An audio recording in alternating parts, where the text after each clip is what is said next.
At least 8 people are dead and 11 or more injured in Lower Manhattan today after a rented pickup truck plowed into a busy bicycle path.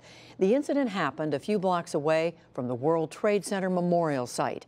The New York City Police Department reported that a 29-year-old male suspect was taken into custody. Mayor Bill de Blasio said they were increasing security in the area, and he urged people to be vigilant. Based on the information we have at this moment, this was an act of terror, and a particularly cowardly act of terror aimed at innocent civilians, aimed at people going about their lives who had no idea of what was about to hit them. For the very latest, we turn to special correspondent Marcia Biggs in Manhattan. Marcia, what do we know about what happened?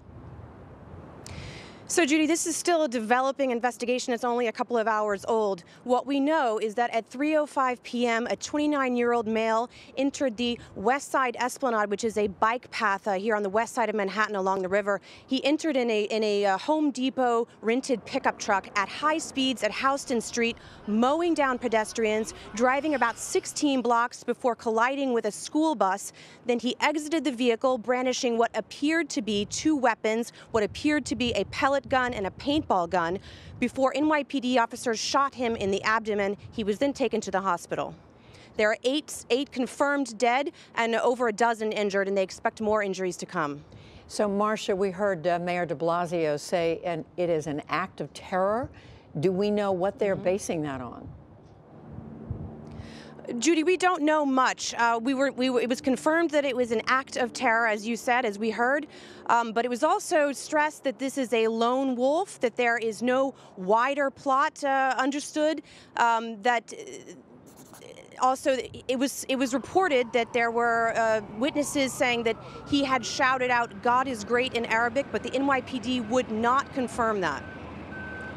And Marcia, we know this is a very busy area. We assume there was some security there when this happened.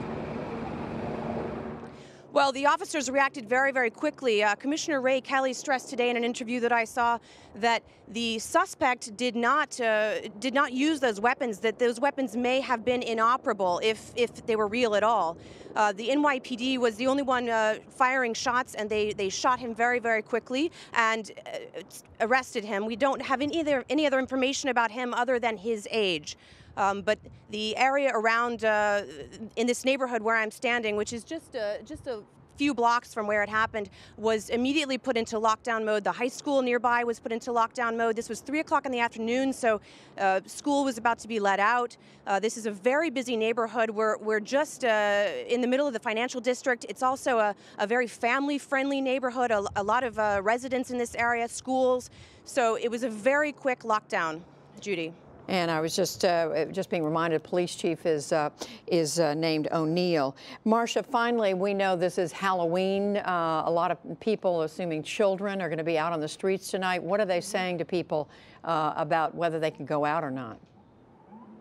Well, both the mayor and the governor stressed New Yorkers need to be New Yorkers. New York is strong. We will not let this affect us. The Halloween parade, which is a very, very famous and raucous, fun time in the West Village, is still apparently going ahead as planned, although it is not quite in this area. It's a little bit northeast of here, about a 15-minute walk, I would say. So it's not right in this area, but it was stressed in this, in this press conference, New Yorkers need to be New Yorkers. Judy. Yeah. Marcia Biggs reporting for us from Lower Manhattan. Again, a reminder that things can change in an instant. Thank you, Marcia. And we are going to be updating all of you with the latest on the New York City attack and hear more about how law enforcement evaluates acts of terror. That'll be at the end of the program.